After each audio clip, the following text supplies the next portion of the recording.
Hello बच्चों। देखिए, आज का जो टॉपिक है मेरा वो वायरस के ऊपर है।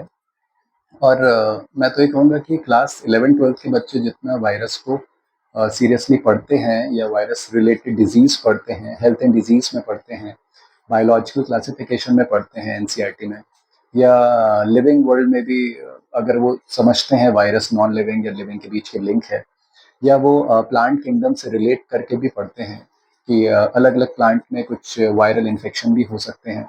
मॉर्फोलॉजी से भी रिलेट करके वायरस को पढ़ सकते हैं कि प्लांट में ड्यू टू वायरल इन्फेक्शन उनकी मॉर्फोलॉजिकल चेंजेस आ सकते हैं, लाइक टोबैको मोज़ेक वायरस है ना, लीफ की मॉर्फोलॉजी बदल सकती है। एनाटॉमिकल चेंजेस भी हो सकते हैं।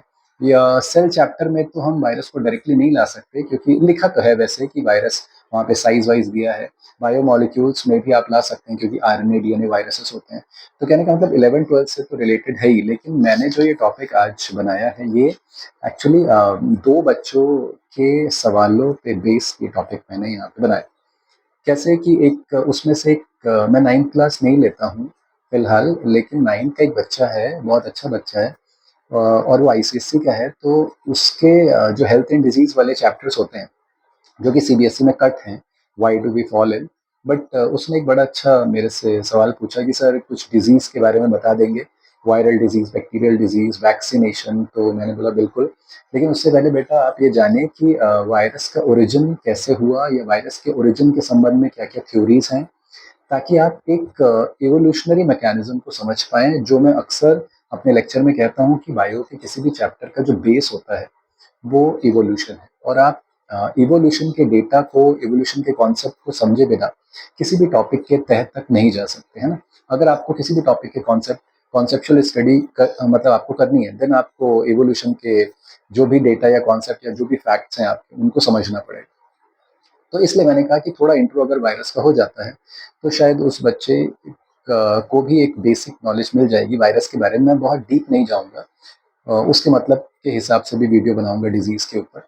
और दूसरा, ये टॉपिक लेने के पीछे एक और वजह है कि एक बच्चे ने, तो वो 12th की बच्ची है, उसने डायरेक्टली मेरे से पूछा था कि इवोल्यूशन में सर जो डेटा थोड़ा कॉन्ट्रडिक्टरी दिया है कि पहले सेलुलर स्ट्रक्चर आए, वहाँ पे लिखा है कि सेलुलर स्ट्रक्चर 2 बिलियन के आसपास, 2 बिलियन ईयर्स अगो हो सकते हैं, एक डेटा हमारे पास है। और non cellular structure like viral particle, क्योंकि नॉन सेलुलर स्ट्रक्चर में ही वायरस आता है, और वैसा आपका 3 बिलियन ईयर्स अगो। और उसके पहले आर्की बैक्टीरिया का भी आप डेटा देते हैं कि 3.5 या 3.7 बिलियन ईयर्स अगो के हमें फॉसिल मिले आर्की बैक्टीरिया के। तो कौन पहले आया, क्योंकि आर्की बैक्टीरिया भी सेलुलर स्ट्रक्चर है। अगर आप 3 डोमेन ऑफ लाइफ पढ़ते हैं, 3 डोमेन ऑफ लाइफ जो कि आपकी हैं, जो कि कार्ल वूज, जिसमें जिन्होंने 6 किंगडम क्लासिफिकेशन सिस्टम दिया, तो 3 डोमेन के हिसाब से आर्किया, बैक्टीरिया और यूकैरिया है, जिसमें वायरस तो नहीं आता है। तो वायरस उनके पहले आया या वायरस सेलुलर स्ट्रक्चर के बाद में ओरिजिन हुआ, तो उसके लेके अलग अलग थ्योरी हैं। तो यही मैंने अपने एक फ्लो चार्ट में बना रखा है कि वायरस के ओरिजिन के संबंध में बहुत सारी हाइपोथेसिस या थ्योरी हैं, जिसमें से कि मैंने ये पॉइंट आउट भी किया है, प्रोग्रेसिव हाइपोथेसिस, रिग्रेसिव हाइपोथेसिस, और एक तीसरी थ्योरी है वायरस फर्स्ट हाइपोथेसिस। यानी इसमें पहले वायरस आए हैं अर्थ पे, अर्थ में लाइफ का ओरिजिन स्टार्ट हुआ, या आरएनए और प्रोटीनेशियस स्ट्रक्चर आया, देन वायरल का स्ट्रक्चर आया होगा। इसी टाइप से प्रोग्रेसिव और रिग्रेसिव हाइपोथेसिस को मानने वाली भी साइंटिफिक कम्युनिटी है। तो इन पे बिलीव करने वाले साइंटिस्ट हैं। हर थ्योरी, इसमें से कोई भी थ्योरी एग्जैक्टली किसी भी मैकेनिज्म को श्योरिटी नहीं देती है कि वायरस का ओरिजिन कैसे हुआ, लेकिन तीनों की अलग अलग साइंटिफिक कम्युनिटी के डेटास हैं, है ना, और एग्जाम्पल्स। लेकिन उससे पहले मैंने ये भी कोशिश की है इस फ्लो चार्ट में कि बच्चा बियॉन्ड द टॉपिक बहुत ज़्यादा ना जाए, वो इस कॉन्सेप्ट को समझे। और कुछ बच्चे जो 12th क्लास के हैं और वो मॉलिक्यूलर बेसिस ऑफ इनहेरिटेंस पढ़ रहे हैं, तो उसमें भी एक टॉपिक आता है आरएनए वर्ल्ड।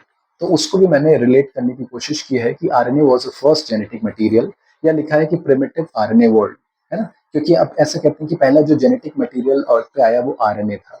और आरएनए आपका प्रोटीनेशियस स्ट्रक्चर के साथ कोलाइडल स्ट्रक्चर हुआ, और देन वायरस लाइक पार्टिकल आए होंगे, ऐसा कह सकते हैं। ऐसी हाइपोथेसिस है, ऐसा कोई प्रत्यक्ष प्रमाण आपके पास नहीं है, हाइपोथेसिस। क्लियर है कि नहीं। देन मैंने कुछ पॉइंट यहाँ पे और भी मैंने उसी मॉलिक्यूलर बेसिस ऑफ इनहेरिटेंस के लिखे हैं, तो ये स्टेटमेंट के तौर पे नीट वाले बच्चों के लिए भी काम आ सकते हैं। तो कहने का मतलब मेरा ये जो टॉपिक है वो 9th के बच्चों के लिए भी बेनिफिशियल हो सकता है। 10th में डायरेक्टली बेनिफिशियल तो नहीं है, लेकिन कॉन्सेप्ट बना सकता है। 11th में हो सकता है, क्योंकि बहुत सारे चैप्टर आपके वायरस, बैक्टीरिया या माइक्रो ऑर्गेनिज्म जैसे चैप्टर के साथ कनेक्टेड है। और 12th के साथ तो पूरी तरह कनेक्टेड है, क्योंकि इवोल्यूशन नाम के टॉपिक में आपका ये आएगा और मॉलिक्यूलर बेस ऑफ इनहेरिटेंस में भी थोड़ा बहुत वायरस के बारे में है। ठीक है?